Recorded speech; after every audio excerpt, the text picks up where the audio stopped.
Remembrance Day is marked across the country. It's really heartwarming, especially the kids here, too. Veterans, family members, and politicians gather to honor those who served and continue to serve. We'll take you to ceremonies in Ottawa and Toronto. Plus, the attackers are going after institutions that may have defenses which are not as robust as maybe, large corporations. From hospitals to the Toronto Public Library, we're hearing more about cybersecurity threats. We get some tips from an expert. And team that is close to where you live is made it this far. It's amazing. It's spectacular to see that. The Toronto Argos host their biggest crowd yet as they face Montreal in the East Division final. This is CBC Saturday News.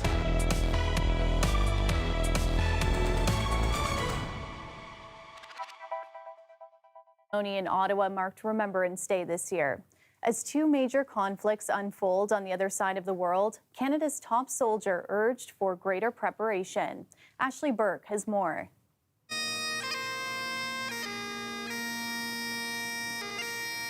These are the faces of those who understand the cost of war.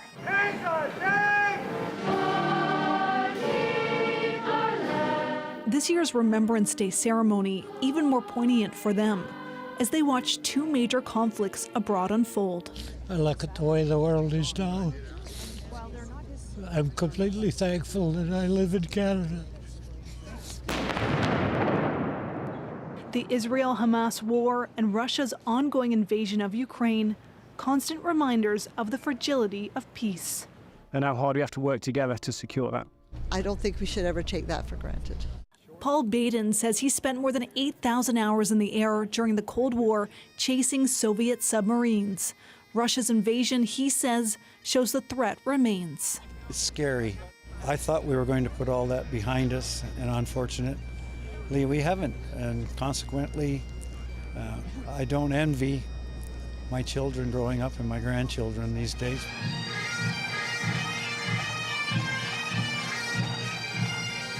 The federal government is looking to cut almost $1 billion from the Defense Department's annual budget at a time when Canada's top soldier says he's very concerned about the deteriorating security situation around the world. The study of our military history could almost be considered a study in unpreparedness. Well, we see the challenges that are out there. We see them coming. We have to be ready. We have to ensure that we can respond to this very, very uncertain and insecure world. That insecure world underscores the need to remember lessons from the past and work to prevent them from happening again. Ashley Burke, CBC News, Ottawa.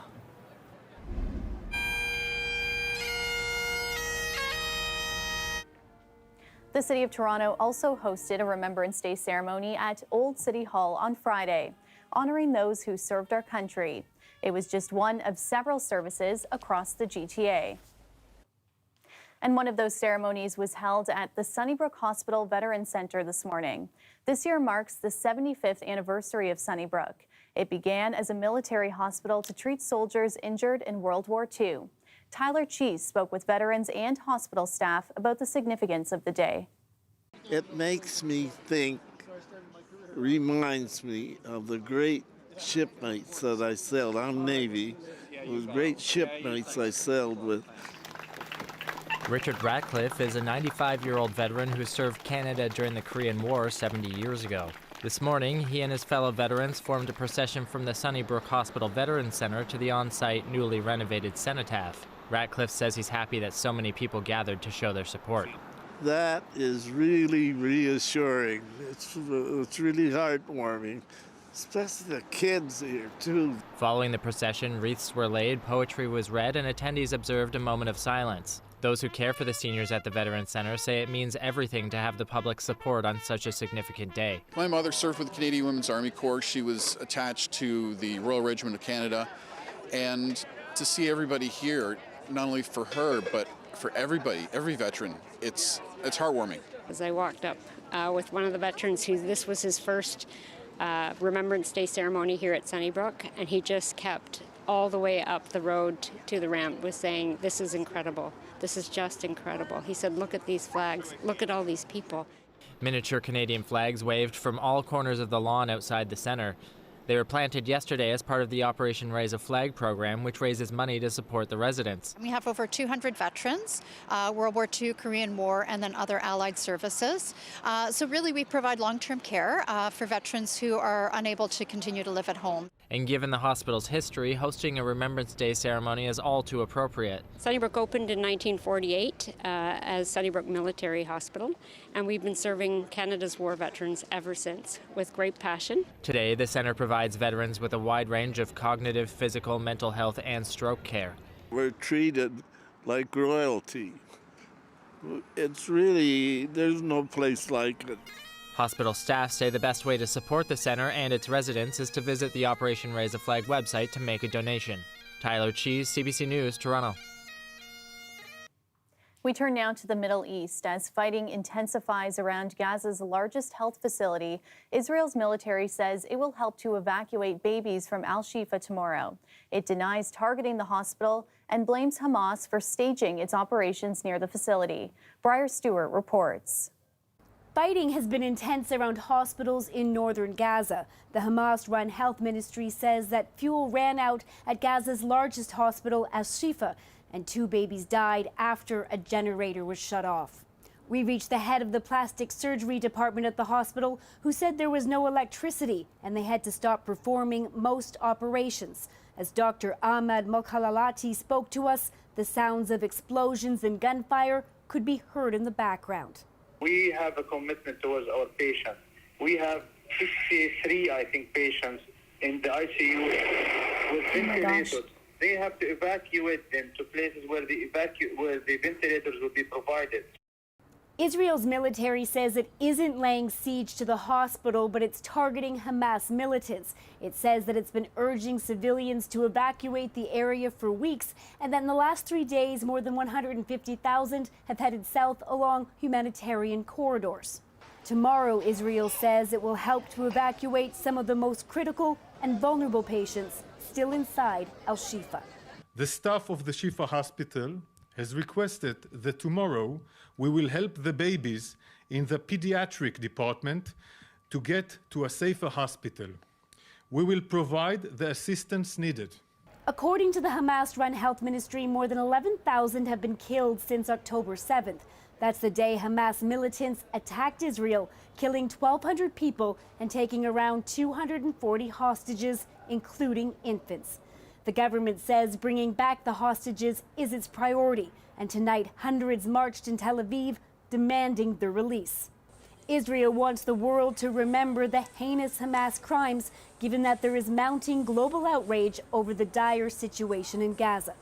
Israel said it won't stop until it eliminates Hamas and issued a warning to Hezbollah as the group vows to step up attacks in northern Israel. Tonight, Israel's defense minister said that the group is playing with fire, and he warned that, quote, what we can do in Gaza, we can also do in Beirut. Briar Stewart, CBC News, Jerusalem. It's been just over 2 weeks since Hurricane Otis devastated the Mexican city of Acapulco, leaving around 100 people dead or missing. The Category 5 hurricane destroyed 80% of the city, leaving no time for residents to prepare. Global Medic is sending aid to help in the aftermath. Acapulco is kind of this half-circle shaped bay, and it just inflicted carnage and just unleashed absolute devastation in that area. So much so that there's 300,000 people that do not have access to clean drinking water. That's a horrific number. Today, volunteers packed kits containing water purification systems, as well as hygiene products and solar lights. Global Medic has also sent rapid response teams to help on the ground.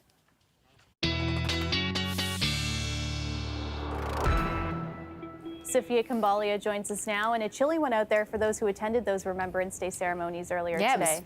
feeling around the freezing mark. It was 3 degrees, just a couple degrees above the freezing mark for all of those bundled up at any of the ceremonies today. Continues to be cool but clear, at least into the overnight period, and that will be the name of the game for much of the short range. You have another really chilly day to get by.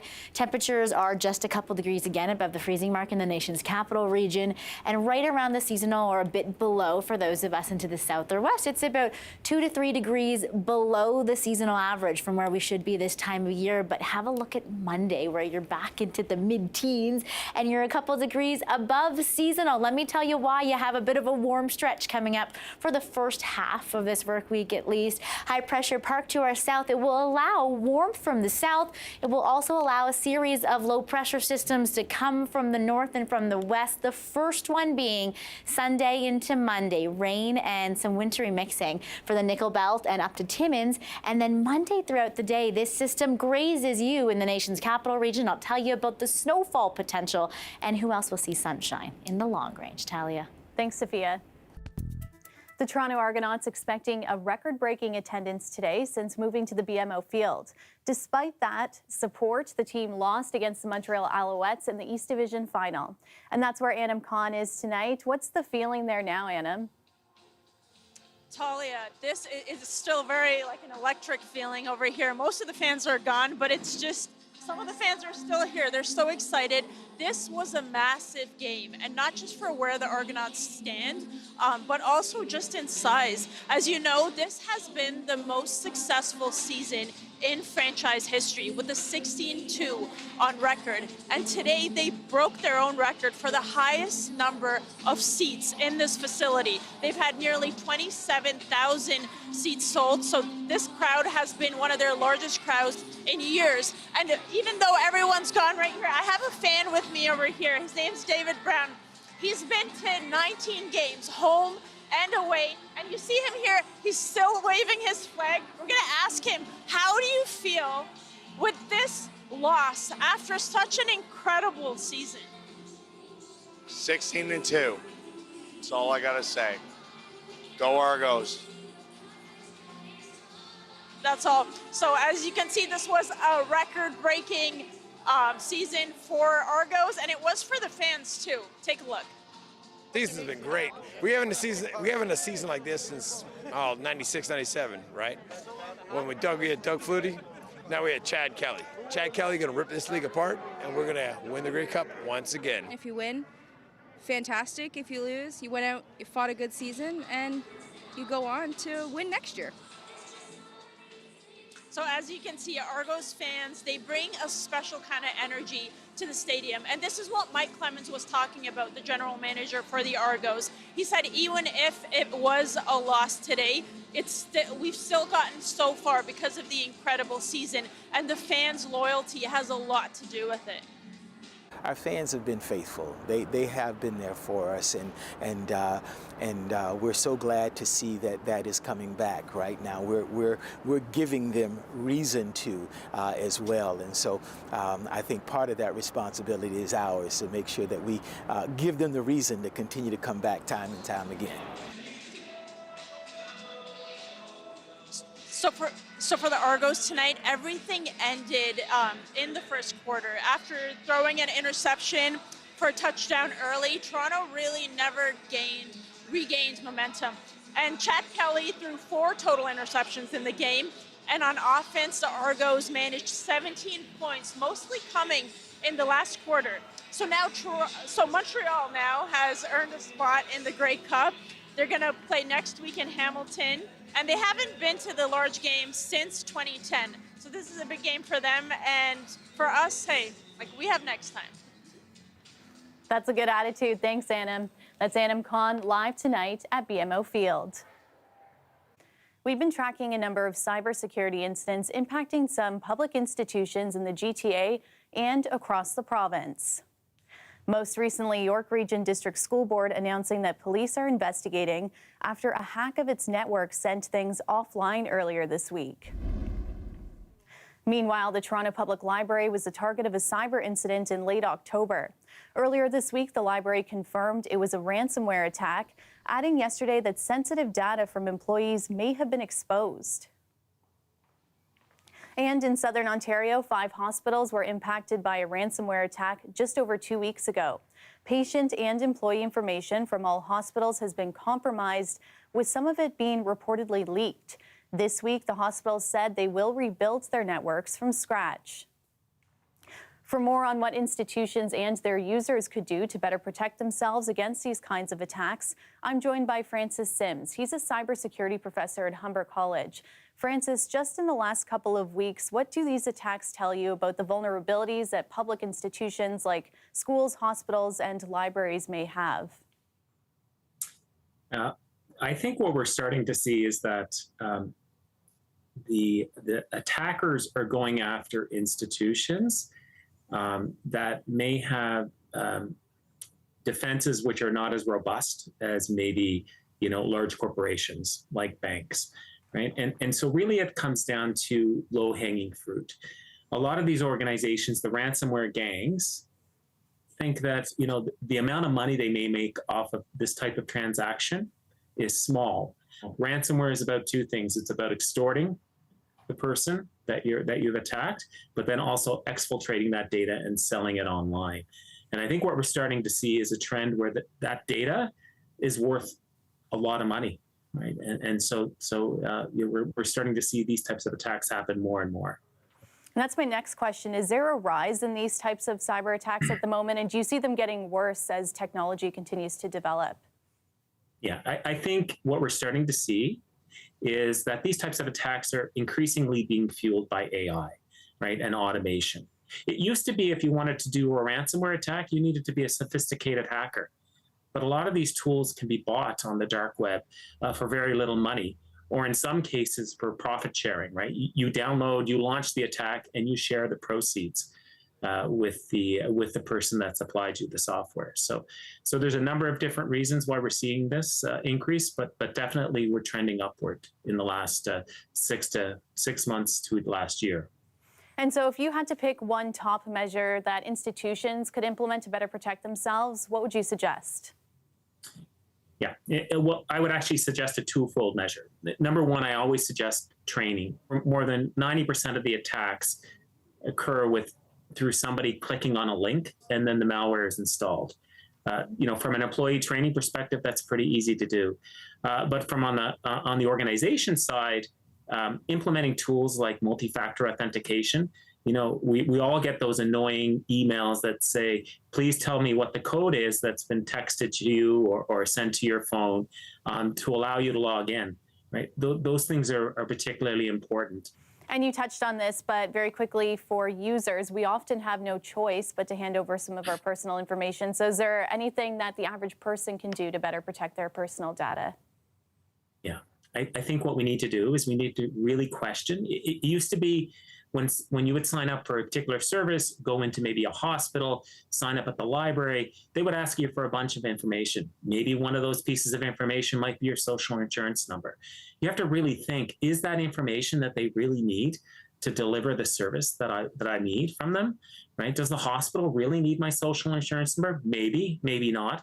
But I think as users, we need to really start thinking about what information we give these organizations. You need to give them the information that they need to deliver you the service, but really just that minimum amount of information is what you should do.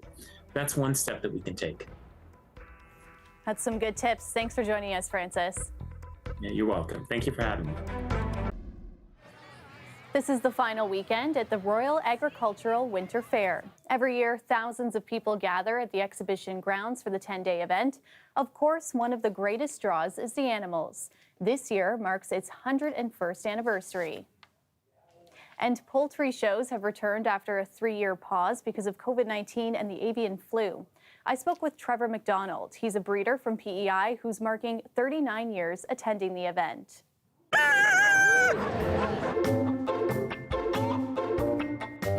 Approached me and said, hey, would you be interested in putting your birds out into an area and having it sort of as a display / education format for the people, and then gives you somewhere to put those birds for a while and gives people the chance to see them. A lot of people who come through, older people especially, reminisce of the days when the poultry show was upstairs here at the Royal, and the birds were here for all 10 days. Now our competitive show is just 1 day here. So people don't see the fancy chickens and the fancy pigeons and everything day after day like they could years ago when they came to the Royal. So this provides a wee bit of a taste of that sampling that's there as possible. What do you love most about educating people about these birds and sharing things about them? So many people are so surprised with the shapes, the colors, the sizes, just that these breeds exist. These breeds are kept by breeders like me. They don't have a place in commercial agriculture today. These are the breeds that used to be on the family farm 100 years ago. But today in modern agriculture, they don't have a place because they don't lay as many eggs. They don't grow as fast, but they're pretty. And they're a part of our agricultural heritage that we need to keep, to maintain and sustain.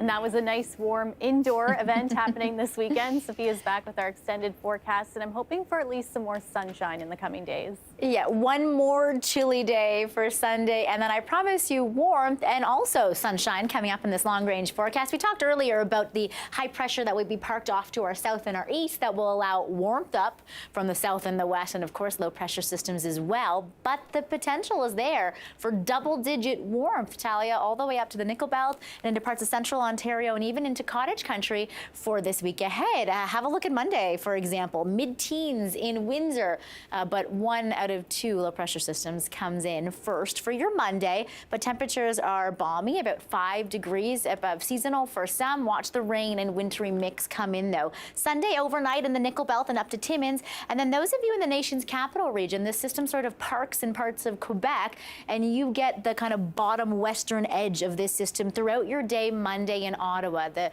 Reader's Digest notes are that anywhere sort of north and west of the downtown core will see a little bit more snow than for those of you in, say, Canada. You're looking to maybe about 1 to 3 centimeters of snowfall in the nation's capital region throughout your Monday, and then things really warm up. Gusty winds throughout the day on Monday, but their winds of change and warmth. Look at the rest of the long-range forecast. Tons of sunshine and many days above the double-digit range. Next low pressure system, potentially a big rainy system into next weekend. But until then, have a look at the warmth that we've had this past month so far. The majority of days have been above seasonal, and for this week ahead, some communities like Windsor won't even see a day below the double digits. So lots of sunshine to come as asked for. Thanks for that, Sophia. You're welcome.